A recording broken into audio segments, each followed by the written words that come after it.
ربی انی لما انزلت الی من خیر فقیر نحمده ونصلی علی رسولہ الکریم اما بعد۔ السلام علیکم ورحمۃ اللہ وبرکاتہ۔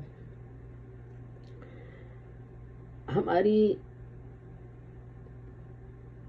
سورہ البقرہ کی آیت نمبر 84، 85 اور 86 کی تلاوت، ترجمہ اور تھوڑی سی تفسیر ہم نے کی تھی، جس میں کہ میں نے ذکر کیا تھا ایک حدیث کا جو کہ بخاری اور مسلم دونوں میں موجود ہے، اور جس کا جو حدیث کچھ اس طرح سے ہے کہ تمام مومن اپنی باہمی دوستی، ایک دوسرے پر رحم اور ایک دوسرے پر شفقت میں ایک جسم کی مانند ہیں۔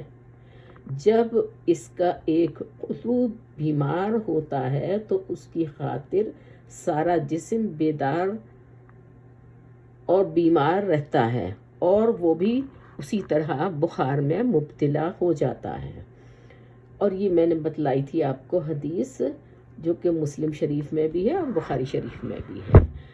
تو لہٰذا ایک دوسرے کے لیے اللہ تعالیٰ کی طرف سے ہم مسلمانوں کے لیے اور ایک مومن کے لیے، جو بھی جس بھی اہل کتاب میں سے اس کے لیے یہ حکم دیا ہوا ہے۔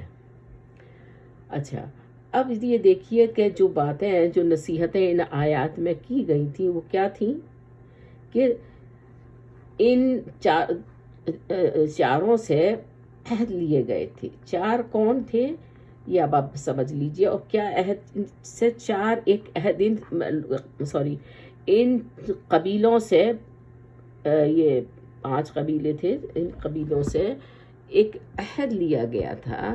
اللہ سبحانہ وتعالیٰ نے عہد لیے تھے 4۔ وہ کیا عہد لیے تھے کہ نمبر 1 ہے کہ ایک دوسرے کا خون نہ بہانا، یعنی ایک دوسرے کو قتل نہ کرنا، مار کاٹ نہیں کرنا۔ نمبر 2، ایک دوسرے کو گھروں سے نہ نکالنا، ٹھیک ہے نا، کہ ان کو بے دخل کرنا یا ان کو نکال دینا یا ان کا مال وغیرہ لوٹ لینا یا اس طرح کی باتیں۔ نمبر 3، ایک دوسرے کے خلاف مدد نہ کرنا، جو آپ کے بھائی بندو ہیں، جو آپ کے اپنے ہیں، ان کے خلاف میں آپ ہو کر اور اپنے دشمن کی مدد کریں، یہ بھی آپ کو منع کیا گیا۔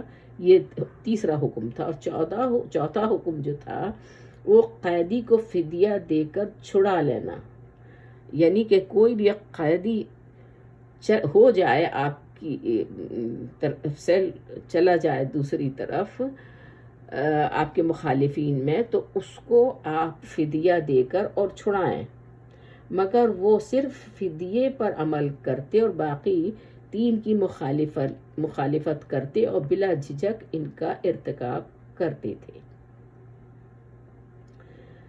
تو یہ میں نے اس بارے میں نے آپ کو پہلے بھی یہ حدیث رسول اللہ صلی اللہ علیہ وسلم کی بخاری اور مسلم سے بتائی تھی اپنے پہلے ویڈیو میں بھی، اور ابھی بھی میں نے اس کو ریپیٹ کر دیا۔ اب اس کی تفصیل آپ دیکھیے کہ مدینے میں یہود کے 3 قبیلے تھے، ٹھیک ہے نا، 3 قبیلے تھے۔ وہ کون سے تھے؟ بنو قینقاع، بنو نذیر اور بنو قریظہ۔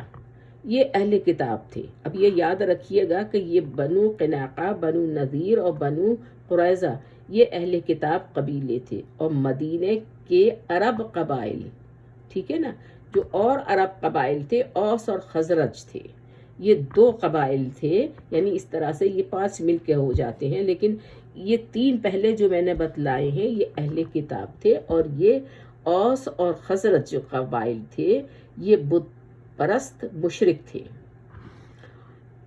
انہیں بنو قریظہ، اوس، ان میں سے بنو قریظہ اوس کے حلیف تھے، ٹھیک ہے نا۔ بنو قریظہ جو تھے، جو کہ اہل کتاب میں سے تھے، وہ اوس کے حلیف تھے۔ جو اوس کون تھے؟ یہ بت پرست اور مشرک تھے۔ اچھا، اوس اور خزرج میں آپس میں جنگ رہا کرتی تھی۔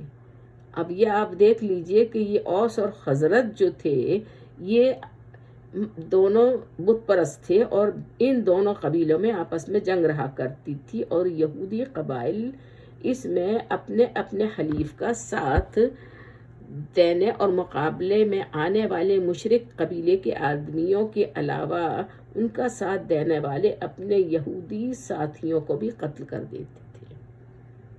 دیکھا آپ نے، ان کے گھروں کو بھی لوٹ لیا کرتے تھے، اور پھر جب لڑائی ختم ہوتی اور کچھ یہودی قید ہو کر غالب قبیلے کے پاس آتے تو غالب قبیلے کے حلیف یہودی خود ہی ان کا فدیہ دے کر انہیں چھڑا دیتے اور کہتے کہ ہمیں اللہ کی کتاب کا حکم ہے کہ اپنے قیدی بھائیوں کو چھڑاؤ۔ اللہ تعالیٰ نے فرمایا کہ تمہیں فدیہ دے کر چھڑانے کا حکم تو یاد رہا، مگر اپنے بھائیوں کے خلاف دوسرے کی مدد نہ کرنے کا، ان کا خون نہ بہانے کا اور انہیں گھروں سے نہ نکالنے کا حکم یاد نہ رہا۔ جس پر تم عمل کرتے ہو تو فدیے کی جس عمل پر تم عمل کرتے تو یہ فدیے کی نوبت ہی نہ آتی۔ گویا تم اللہ کی کتاب کے جس حکم کو اپنی مرضی کے مطابق پاتے ہو مان لیتے ہو، اور جو اپنی مرضی کے مطابق نہ ہو اس کی پرواہ نہیں کرتے۔ اگر تم واقعی اللہ کی کتاب پر چلتے تو چاروں احکام کو مانتے۔ ٹھیک ہے، اب آئیے کہ الا خزیون کیا مطلب ہے؟ الا خزیون سے یہاں پر جو دیا ہوا ہے آیت میں، یہودیوں کو دنیا میں جلد ہی رسوائی دیکھنا پڑی کہ بنو نذیر اور بنو قینقاع جلا وطن ہوئے، ٹھیک ہے، اور بنو قریظہ کے بالغ مرد قتل ہوئے۔ اور یہ کون سے تھے؟ بنو نذیر، بنو قینقاع اور بنو قریظہ، یہ جو تھے وہ اہل کتاب تھے۔ تو یہ اس طرح سے ان کے اہل کتاب ہونے کے باوجود بھی انہوں نے ایک حکم کو فالو کیا، اور عورتیں لونڈی اور غلام بنے۔ پھر آخرت کے عذاب کا تو دنیاوی عذاب سے کچھ موازنہ ہی کرنا بیکار ہے، ٹھیک ہے نا۔ اس کے بعد کیا ہوا کہ اب آپ یہ دیکھیے کہ ہمارے مسلمانوں میں ہمارے اندر کیا برائیاں جڑ پکڑے ہوئے ہیں، اور کن برائیوں کا ارتکاب ہم مسلمان بھی کرتے ہیں، کہ اس وقت اکثر مسلمانوں کا حال بعینہ وہی ہو گیا ہے جو اہل کتاب کا تھا، کہ انہوں نے اسلام کے اپنی مرضی کے چند احکام پر عمل کیا اور باقی کو بھلا دیا۔ مثلاً یہ دیکھ لیں آپ کہ مسلمان خنزیر کا گوشت کھانا تو درکنار اس کا نام لینے سے بھی اجتناب کرتے ہیں، جبکہ سود اور جوئے، اس سے سود اور جوئے سے کیا مطلب ہوا یہاں؟ جیسے کہ انشورنس کا، وہ کسی بھی چیز کا ہو، یا اس کے علاوہ بینک سے، ایسے بینک جن میں کہ سود کا کاروبار ہوتا ہے، ان کے ساتھ میں ان میں اپنا پیسہ رکھنا اور ان کا سے جو مطلب جو انٹرسٹ آتا ہے اس کو اس کو ایکسیپٹ کر لینا، یہ سب باتیں جو ہے وہ ان میں رائج ہے، کہ انہیں اس سے کچھ اس سے وہ کچھ پرہیز نہیں کرتے ہیں، بلکہ ان کے کاروبار کی بنیاد ہی ان کاموں پر ہے۔ وہ قبلے کی طرف یہ بات تو صحیح ہے کہ وہ قبلے کی طرف منہ کر کے پیشاب نہیں کرتے، مگر انہیں نماز سے کچھ سروکار نہیں۔ آئی بات سمجھ میں؟ کہ انہیں نماز وہ نہیں پڑھتے ہیں، لیکن یہ ہے کہ قبلہ رخ ہو کر پیشاب نہیں کرتے ہیں۔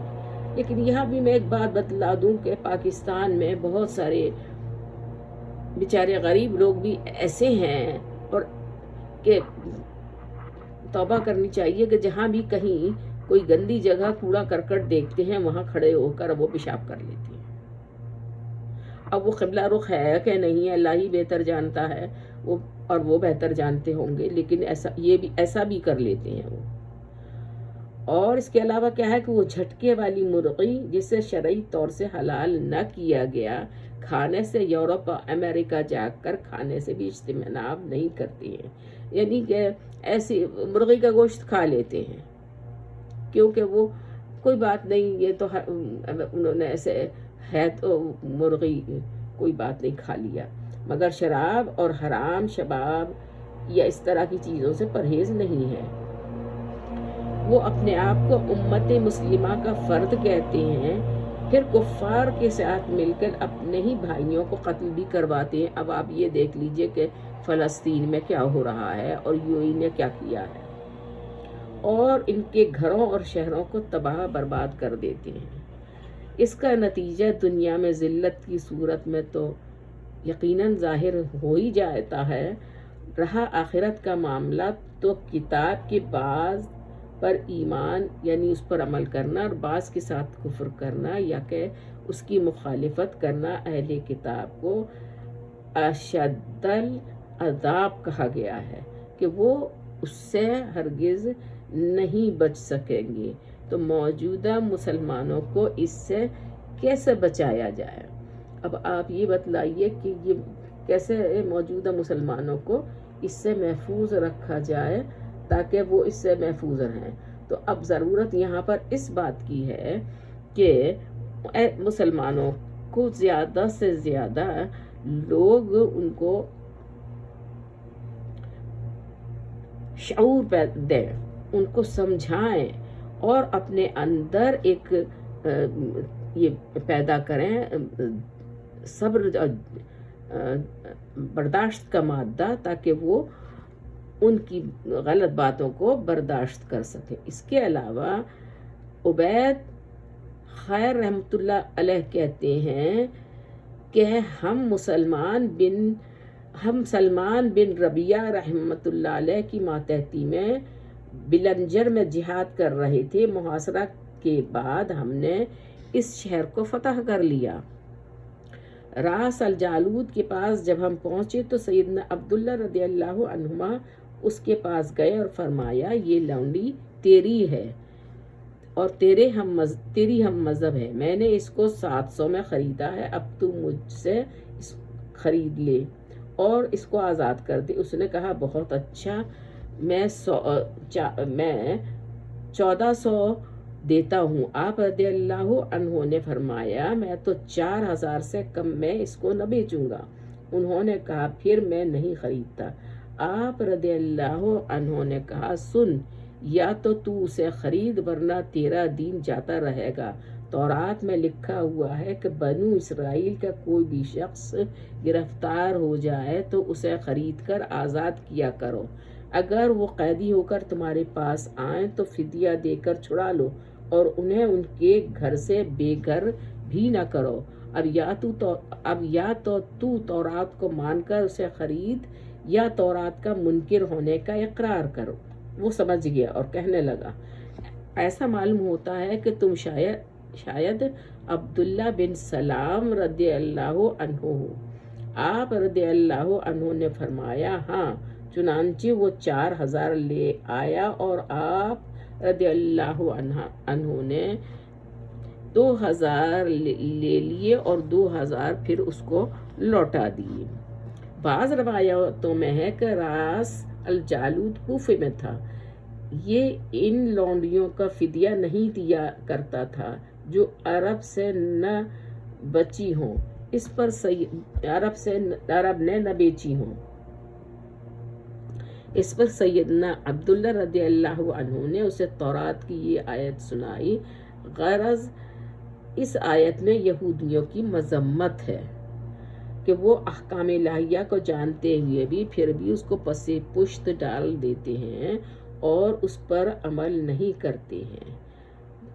آپ صلی اللہ علیہ وسلم کی نبوت کی تصدیق، آپ صلی اللہ علیہ وسلم کی جائے ہجرت وغیرہ، یہ سب چیزیں ان کی کتاب میں موجود ہیں، لیکن یہ ان سب کو چھپائے ہوئے ہیں اور اتنا ہی نہیں بلکہ نبی کریم صلی اللہ علیہ وسلم کی مخالفت بھی کرتے ہیں۔ اسی باعث ان پر دنیاوی رسوائی آئی اور کم نہ ہونے والا اور دائمی آخرت کا عذاب بھی ان پر قائم ہو۔ تو یہ میں نے آج کی ویڈیو ان آیات کی کمپلیٹ کر دی ہے، اور ان آیات میں جتنی بھی تفصیل میں جمع کر سکتی تھی وہ سب میں نے جمع کر دی ہے، اور انشاءاللہ یہ آپ کے لیے مستفید ہوگی۔ اقول قولی ھذا، السلام علیکم ورحمۃ اللہ وبرکاتہ۔